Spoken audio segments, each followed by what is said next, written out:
Assalamualaikum warahmatullahi wabarakatuh.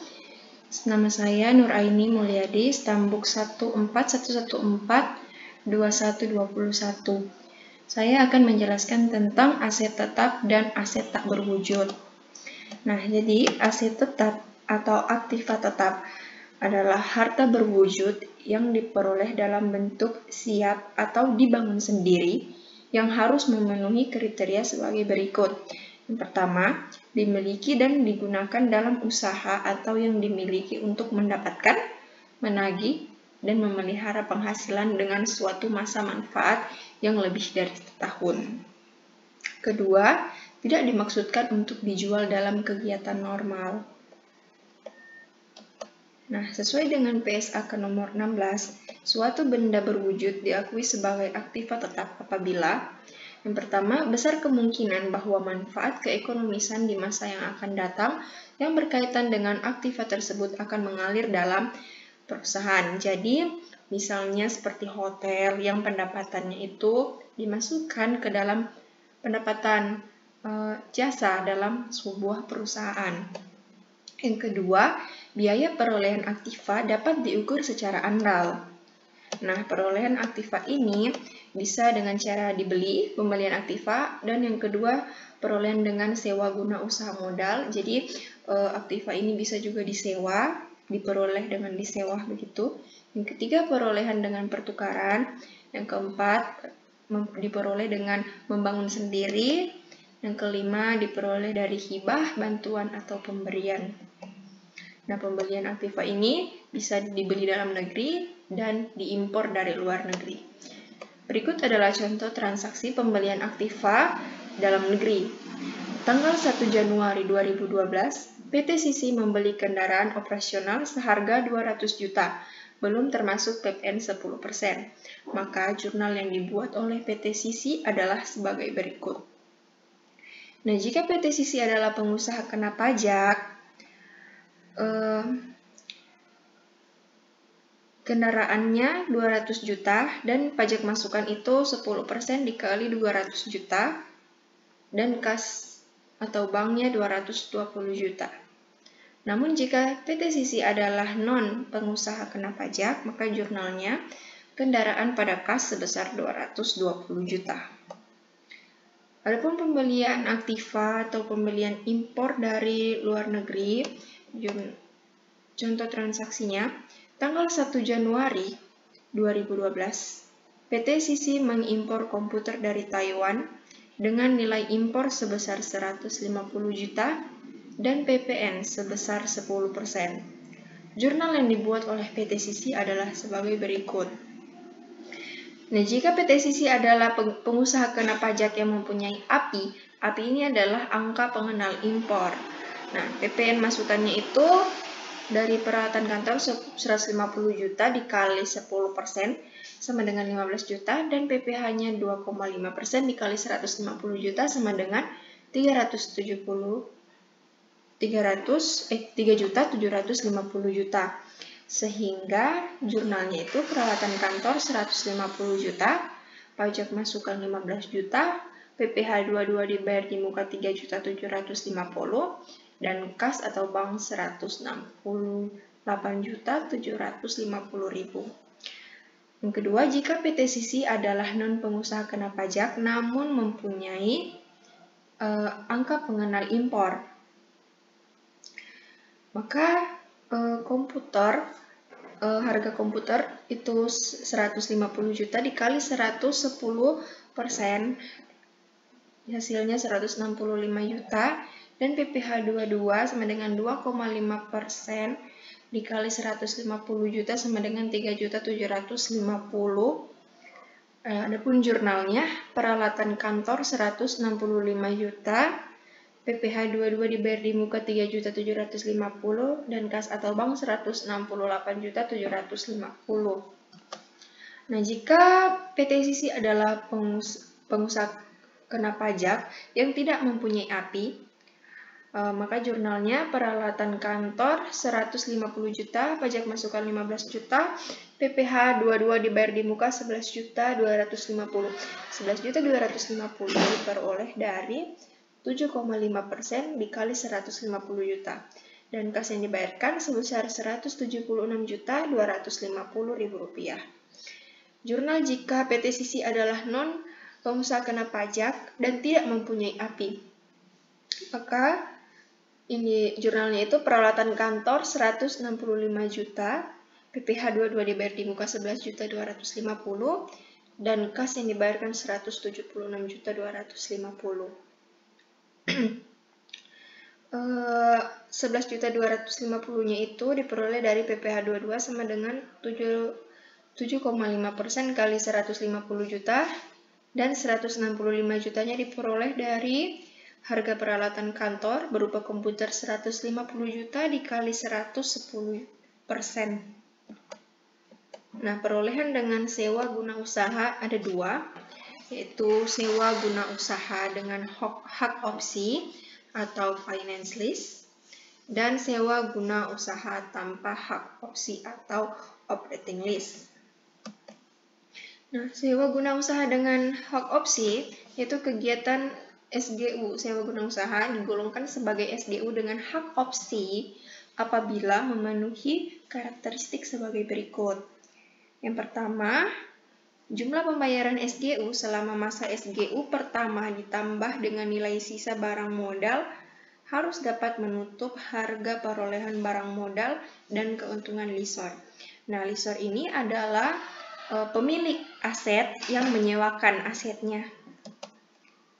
Yang kedua, masa SGU ditetapkan sekurang-kurangnya 2 tahun untuk barang modal golongan 1, 3 tahun untuk barang modal golongan 2 dan 3, dan 7 tahun untuk golongan bangunan. Yang ketiga, perjanjian SGU memuat ketentuan mengenai opsi bagi lease.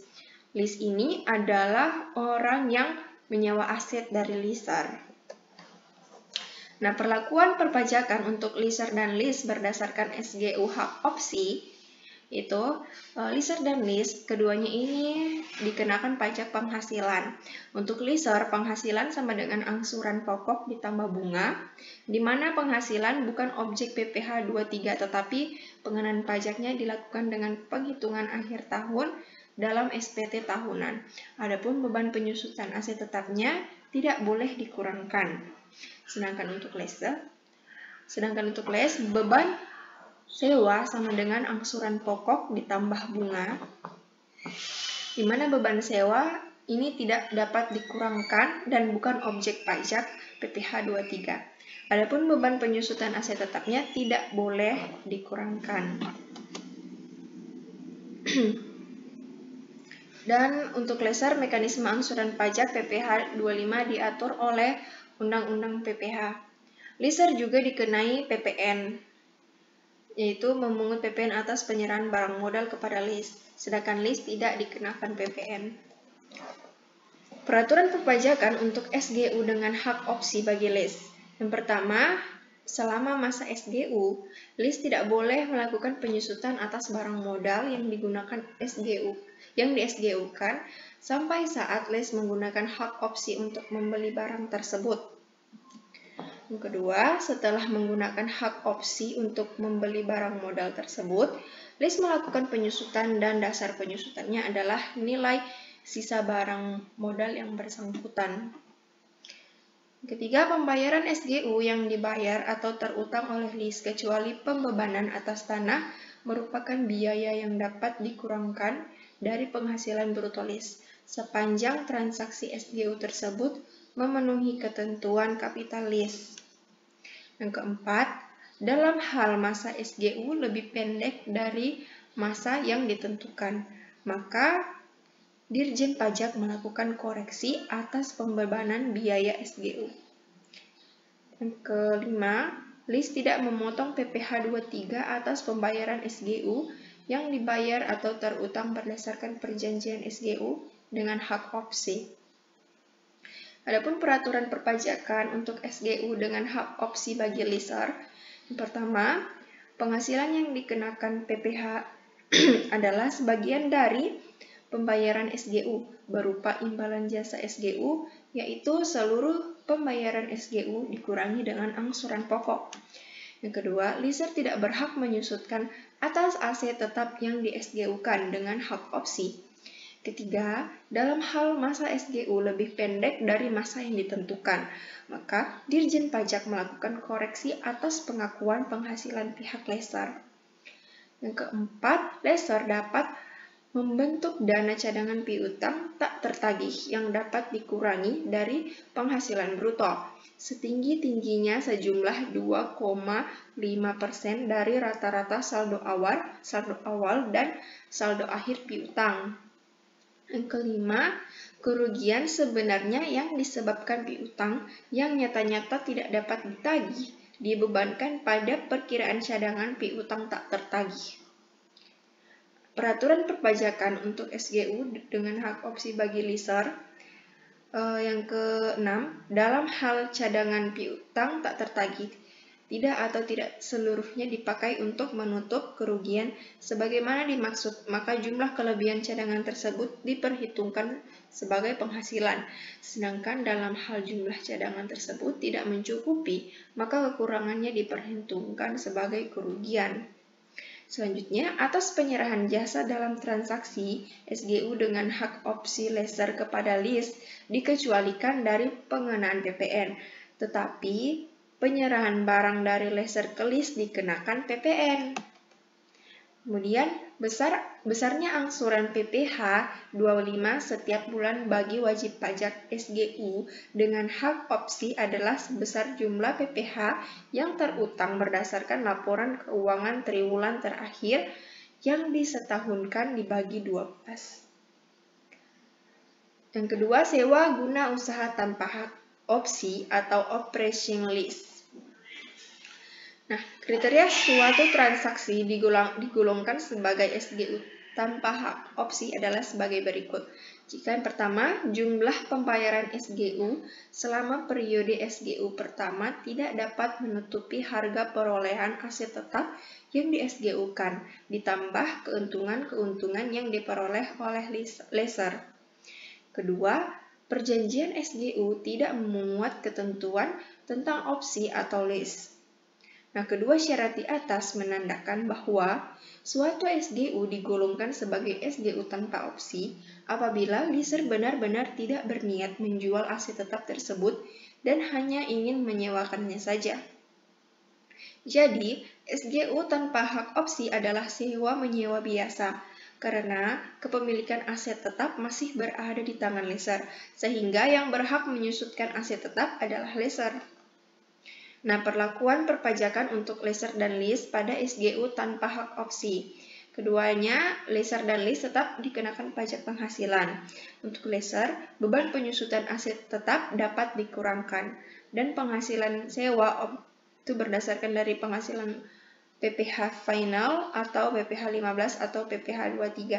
Sedangkan lease di pajak penghasilannya itu beban sewanya dapat dikurangkan untuk penyewaan yang barang modalnya termasuk objek PPh 23 dan memotong PPh 23 atas pembayaran sewa. Adapun leaser dikenai PPN, sedangkan lease tidak. Peraturan perpajakan untuk SGU tanpa hak opsi bagi lease. Yang pertama, pembayaran SGU tanpa hak opsi yang dibayar atau terutang oleh lease adalah biaya yang dapat dikurangkan dari penghasilan bruto. Kedua, lease wajib memotong PPh 23 atas pembayaran SGU tanpa hak opsi yang dibayarkan atau terutang kepada leaser. Yang ketiga, atas penyerahan jasa dalam transaksi SGU tanpa hak opsi dari leaser kepada lease dikenai utang PPN. Nah, sedangkan peraturan perpajakan untuk SGU tanpa hak opsi bagi leaser, yang pertama, seluruh pembayaran SGU tanpa hak opsi yang diterima atau diperoleh leaser merupakan objek PPh. Kedua, leaser membebankan biaya penyusutan atas barang modal yang di SGU-kan tanpa hak opsi, sesuai dengan ketentuan pasal 11 Undang-Undang PPh beserta peraturan pelaksanaannya. Nah, contoh, PT Jocelyn membeli mesin produksi dengan cara leasing pada tanggal 11 Maret 2012, di mana pembelian ini merupakan capital lease dengan periode leasing selama 4 tahun. Pada akhir masa leasing, ada opsi pembelian dengan harga 2 juta, tingkat bunga implisitnya 10%. Pembayaran pertama dilakukan pada tanggal 11 Maret 2012. Nah, jawabannya PV atau present value IVA cicilan ditambah present value EF nilai opsi, di mana cicilan rumusnya itu PV IVA cicilan itu cicilan dikali 1 kurang 1 per dalam kurung 1 tambah bunga N kurang 1 dibagi bunga. Dan PV IVA nilai opsi itu rumusnya angsuran dikali 1 dikurang 1 bahagi dalam kurung 1 tambah bunga N. Sehingga diperoleh cicilannya 1.500.000 dikali 1 dikurang 1 per dalam kurung 1 tambah 0,1 3 dibahagi 0,1. Ini angsurannya selama 3 tahun. Jadi dapatnya 1.500.000, 500 dikali 4 seperti itu. Sedangkan angsuran yang dari pembeliannya itu 2 juta dikali 1 dikurang 1 bahagi 1 tambah 0,1, itu 0,1 bunga implisitnya itu kan 10%. Jadi disimalkan jadi 0,1 kali 4 dari tahunnya. Dan memperoleh hasil 6.596.350.000 rupiah. Dan jika di jurnal pada tanggal 11 Maret 2012 aset tetap leasingnya itu didebit sebesar 6.596.350 juta rupiah.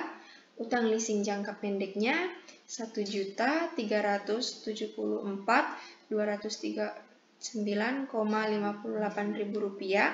Utang leasing jangka panjangnya di kredit itu 5.222.110,42 juta rupiah. Kemudian utang leasing jangka pendek itu sudah dibayar sebesar 137.324,96 rupiah dan kas yang dikeluarkan karena membayar utang leasing jangka pendek yaitu 137.423,96 rupiah. Jadi angka-angka yang di sini di 3 ini diperoleh dari perhitungan sebelumnya di sini kan. Ini aset tetapnya, ini leasing jangka pendek dan ini leasing jangka panjang. Nah, kenapa utang leasing jangka pendeknya berkurang?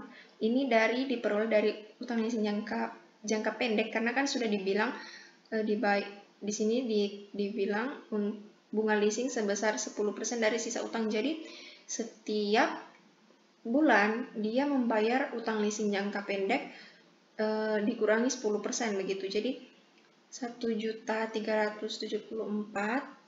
untuk pembayaran bulan ini dikali 10% itu hasilnya 103.324,96 rupiah. Seperti itu. Kemudian pada 11 April ada lagi transaksi karena memang setiap bulan itu ada transaksi pembayaran utang. Dan beban bunganya 645.892,60 rupiah. Itu diperoleh dari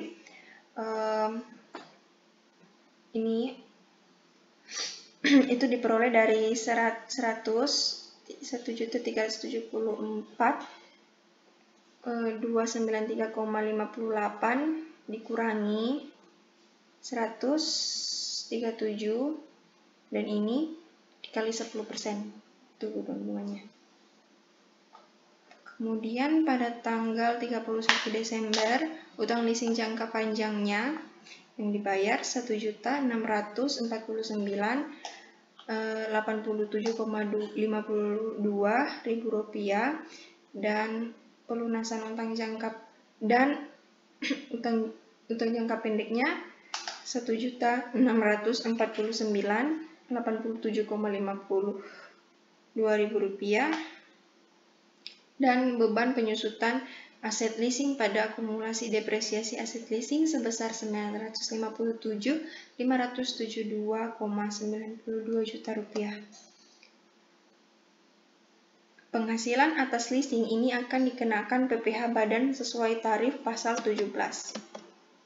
Penyusutan aset tetap yang digunakan ada dalam ketentuan pajak itu ada dua. Yang pertama metode garis lurus atau straight line method untuk kelompok bangunan dan bukan bangunan. Yang kedua metode saldo menurun untuk kelompok bukan bangunan saja. Dan pada akhir masa manfaat disusutkan sekaligus. Nah, jadi klasifikasi kelompok harta golongan 1 bukan bangunan ada kelompok 1, masa manfaatnya 4 tahun, tarif depresiasi garis lurusnya 25%, tarif depresiasi saldo menurunnya 50%. Kelompok 2, masa manfaat 8 tahun, tarif depresiasi garis lurusnya 12,5%, tarif depresiasi saldo menurunnya 25%. Untuk kelompok 3, 16 tahun masa manfaatnya, tarif depresiasi garis lurusnya 6,25%, tarif depresiasi saldo menurunnya 12,5%. Untuk kelompok 4, masa manfaatnya 20 tahun, tarif depresiasi garis lurusnya 5%, dan tarif depresiasi saldo menurunnya 10%. Untuk kelompok aset tetap golongan 2, yang bangunan, untuk bangunan permanen, masa manfaat 20 tahun dikenakan tarif depresiasi garis lurus 5% dan tarif permanen 10. Untuk masa manfaat yang bangunan tidak permanen, masa manfaat 10 tahun dikenakan tarif depresiasi garis lurus sebesar 10%. Aset yang penyusutannya tidak bisa dikurangkan sebagai biaya, yaitu saat biaya perolehan aset yang tidak mempunyai hubungan langsung dengan usaha atau kegiatan untuk mendapatkan, menagih, dan memelihara penghasilan yang merupakan objek pajak. Yang kedua, biaya perolehan aset yang digunakan untuk memberi penggantian atau imbalan dalam bentuk natura dan kenikmatan kepada karyawan, kecuali penggantian atau imbalan dalam bentuk natura dan kenikmatan di daerah tertentu dan yang berkaitan dengan pelaksanaan pekerjaan yang ditetapkan dengan PMK 83/PMK 03/2009. Ketiga, barang modal yang di SGU-kan, baik SGU dengan hak opsi ataupun tanpa hak opsi bagi lease atau SGU dengan hak opsi bagi leaser. Contohnya, gedung dibeli pada tanggal 1 Januari 2000 dengan harga Rp600 juta. Estimasi masa manfaat gedung tersebut menurut akuntansi adalah 30 tahun, sedangkan menurut pajak adalah 20 tahun. Nah, sehingga untuk menghitung penyusutan menurut akuntansi, 600 juta itu dibahagi 30 sama dengan 20%, itu penyusutannya menurut akuntansi. Sedangkan menurut pajak, 5% dikali 600 juta sama dengan 30 juta rupiah.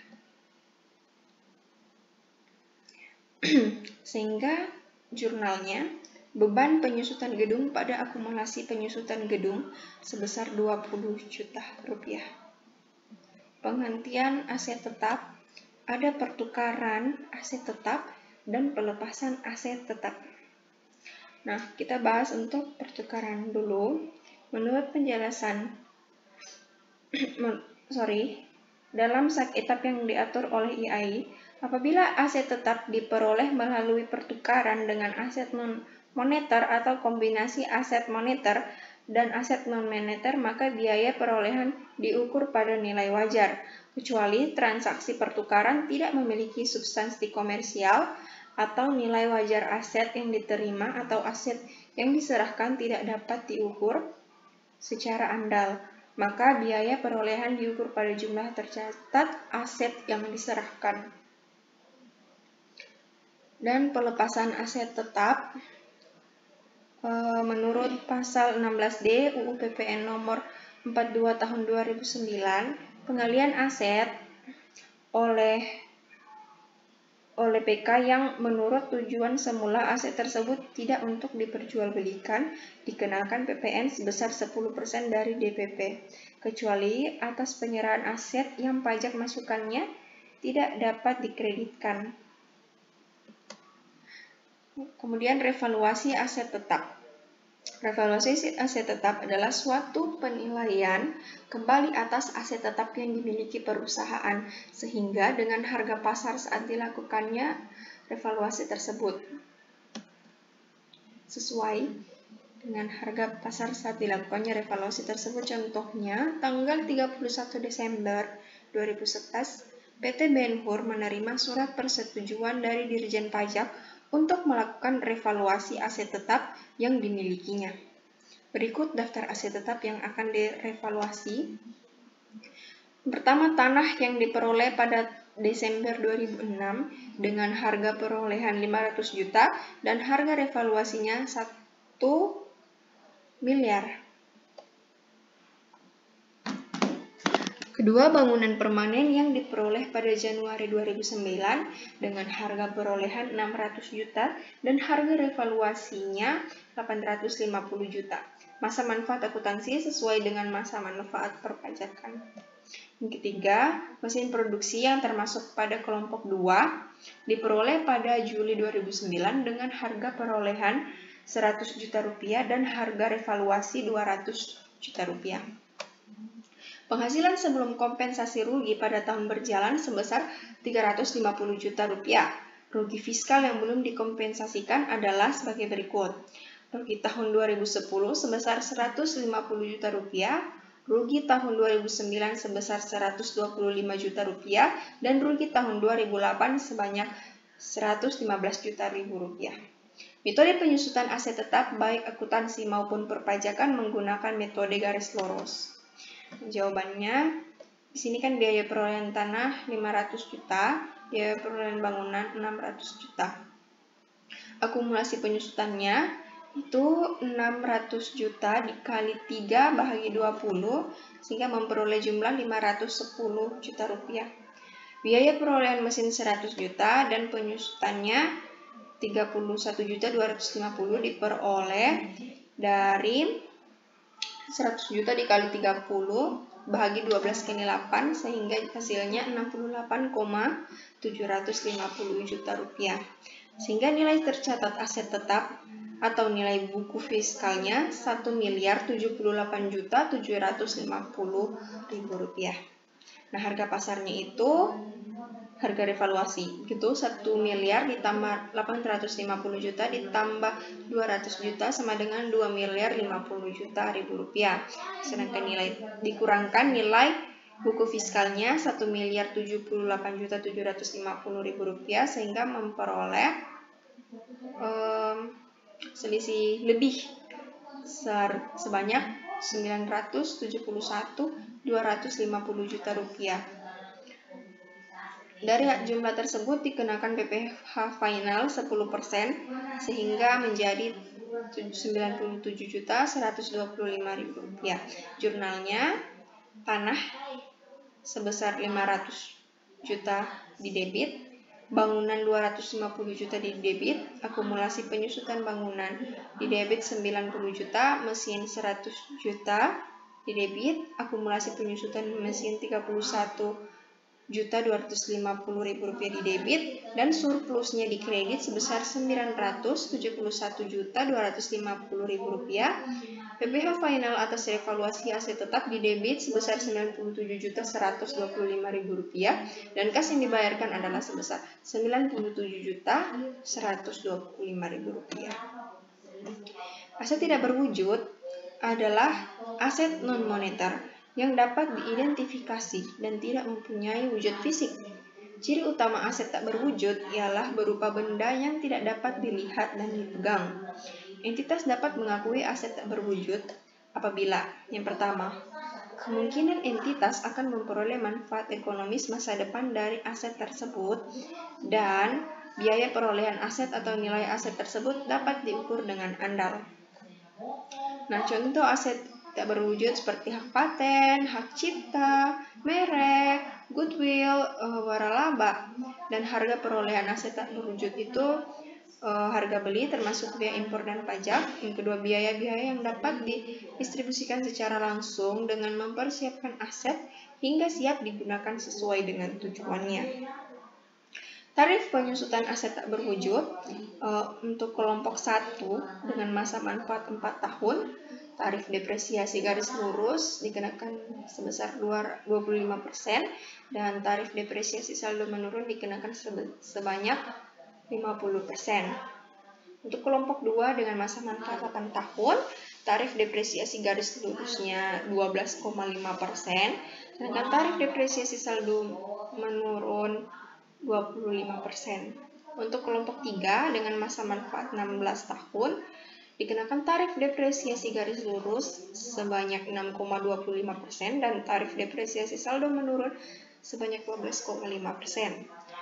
Untuk kelompok 4 dengan masa manfaat 20 tahun, dikenakan tarif depresiasi garis lurus sebesar 5% dan tarif depresiasi saldo menurun. Tarif depresiasi garis lurus 5% dan tarif depresiasi saldo menurun 10%. Contoh transaksinya, PT Boki yang baru berdiri 2008 telah menghabiskan biaya sebesar 50 juta rupiah untuk mendapatkan berbagai izin pengurusan pendirian perusahaan.